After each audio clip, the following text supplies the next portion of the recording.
قیامت میں، مگر اگر صرف عجیب نقطہ عرض کر رہا ہوں، اگر صرف ماتھے پر سجدے کا نشان ہوگا تو یہ صرف ایک گواہ ہوگا، اس لیے ماتھے پہ نشان بھی ہو، سینے پہ ماتم کا نشان ہو، تاکہ دو گواہ قرار پائیں۔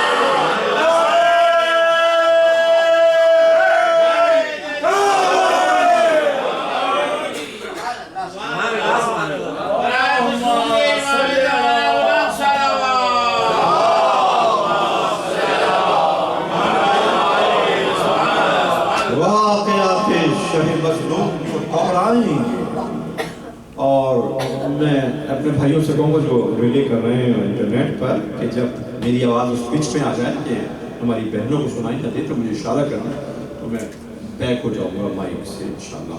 دور پڑھ لے محمد والے تو ایک بات اور میں کہنا چاہتا ہوں، بہت سارے فون آئے ہیں اور بہت ساری شکایتیں آئی ہیں خواتین کے لیے کہ بہت ساری ماشاءاللہ ہماری بہنیں جو آپس میں باتیں کرتی ہیں، مجلس نہیں سنتی۔ یہ میرے لیے بڑا نیا میسیج ہے کہ فرش رضا پر آنے کے باوجود وہ مجلس نہ سننے میں اور اہل بیت کا ذکر نہ سنیں، اور خاص طور پر ایک ایک جملہ، آپ اس بات کی گواہی دیں گے میرا ایک ایک جملہ یا تو قرآن یا حدیث، کوئی ادھر ادھر کے واقعات اور کہانیاں نہیں ہیں۔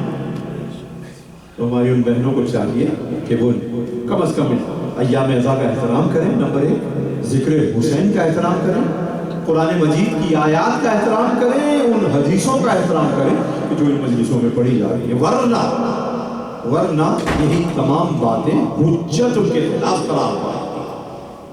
تو یہ it is not a joke, یہ سعادت قسمت والوں ہی کو عطا ہوتی ہے، قسمت والوں ہی کو عطا ہوتی ہے۔ واقعات شہ مظلوم کو دہرائیں گے، خود بھی روئیں گے، زمانے کو بھی رلوائیں گے، داغ سینوں پہ لیے قبر میں سو جائیں گے، حشر میں لے کے اٹھیں گے یہی غم تیرے لیے، آج پھر ہم نے سجایا ہے علم تیرے لیے۔ اس کے آگے کی شعر جو کل کی مجلس میں جو حضرت ابوالفضل عباس علیہ السلام سے نسبت رکھتی ہے اس میں پڑھوں گا۔ تو عزیزان گرامی ابراہیم لے کے چلے اور اس مقام پر اسماعیل نے کہا ستجدنی انشاءاللہ من الصابرین، بابا ان قریب آپ مجھ کو صبر کرنے والوں میں سے پائیں گے، صبر کرنے والوں میں سے پائیں گے۔ عزیزان گرامی ظاہر کیا ساتویں کی شب ہے اور یہ مسلسل جائے گی شب عاشور تک، اور خود میرا موڈ بھی اور آپ لوگوں کا موڈ بھی اب یہ غم کی طرف زیادہ آتا ہے، اس لیے اب میرے بیان میں بھی فضائل کا حصہ کم ہوگا اور مسائل کا حصہ زیادہ ہوگا، لیکن وہ مسائل کا حصہ بھی معرفت اور معارف پر مبنی ہوگا۔ اور اسماعیل نے جواب دیا ستجدنی انشاءاللہ من الصابرین، بابا آپ مجھ کو پائیں گے اگر اللہ نے چاہا صابرین میں سے۔ مختل کی کتابیں کہتی ہیں کہ جب علی صفین کی جنگ پر جا رہے تھے تو آپ نے بھی خواب دیکھا، بیدار ہوئے، حسین کو طلب کیا، جیسے ابراہیم نے خواب میں دیکھا تھا، کہا بیٹا میں نے کربلا کے واقعات کو دیکھا اور وہی لفظ استعمال کیا جو ابراہیم نے 4000 سال پہلے یوز کیا تھا، فانظر ماذا تری، بیٹا تیرا عزم و حوصلہ کیا ہے؟ اسماعیل نے کیا جواب دیا تھا؟ بابا مجھے صبر کرنے والوں میں سے پائیں گے۔ مگر جب حسین سے علی نے پوچھا بیٹا تو کیا کرے گا، کہا بابا آپ مجھے شکر کرنے والوں میں سے پائیں گے،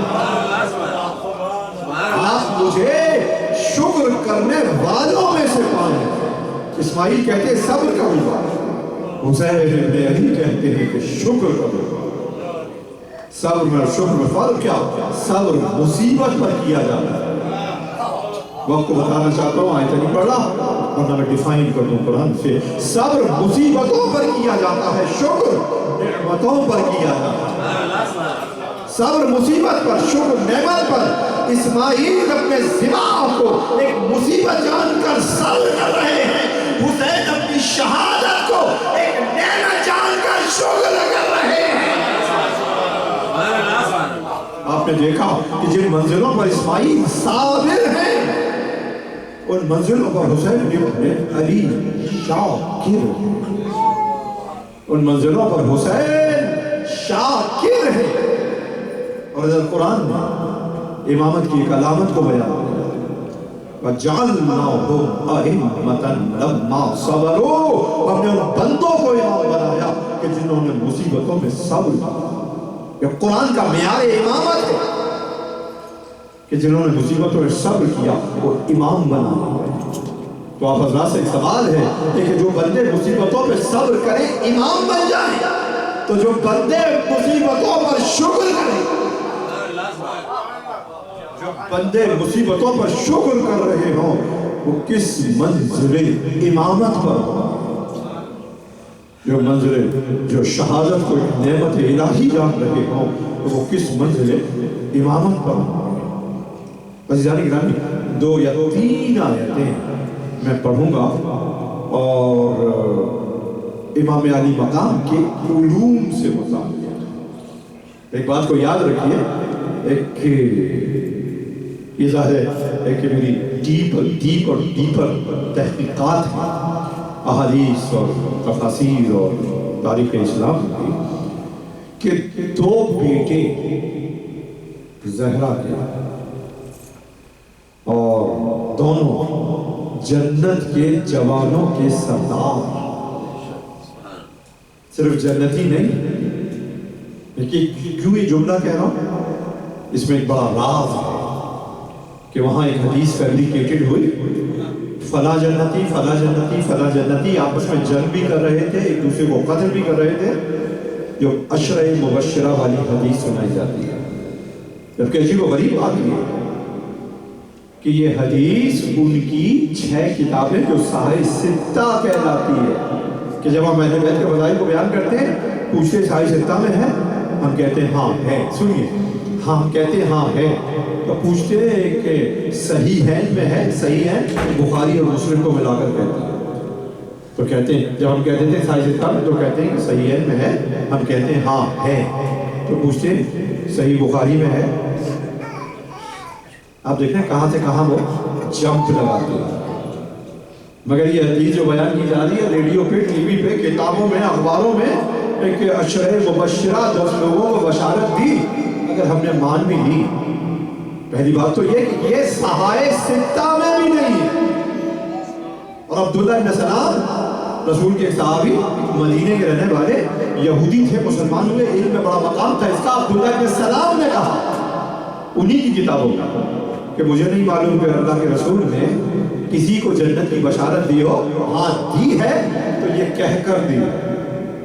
تو عزیزان گرامی، صرف حسن و حسین کے بارے میں یہ نہیں کہا کہ یہ جنتی ہے، جنت کے جوانوں کے سردار، جنت کے جوانوں کے سردار ہیں، یہ کہہ کر بشارت دی۔ تو یہ دونوں بیٹے انہوں نے ایکیڈمک اور انٹلیکچولی ایک بہت بڑا دونوں کی کنٹریبیوشن ہے، یہ شاید آپ پہلی دفعہ سن رہے ہو۔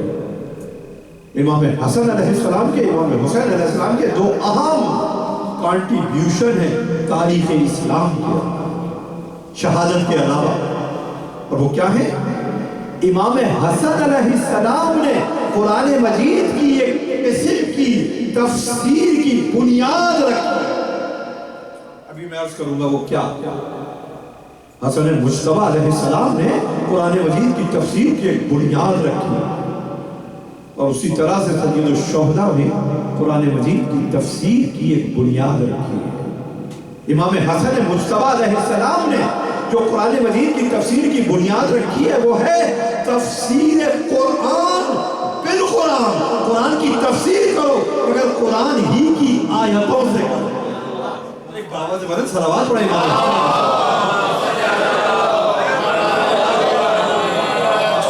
تفسیر قرآن بالقرآن، اس کی بنیادیں ہیں اور اس کی مثالیں ہیں۔ ہو سکتا ہے کہ میں آنے والے وقت میں ہو قرآن کی تفسیر قرآن ہی کی آیات کے حوالے سے، اس کی بنیاد امام حسن مجتبیٰ علیہ السلام نے رکھی، اور قرآن کی ایک تو ظاہر الفاظ ہے، سب کی بات ہے، قرآن کے ظاہر الفاظ، انہی ظاہری الفاظ کے حافظ ہیں لوگ، مگر امام حسین علیہ السلام نے قرآن کی دوسری قسم کی بنیاد رکھی، اور وہ یہ تھی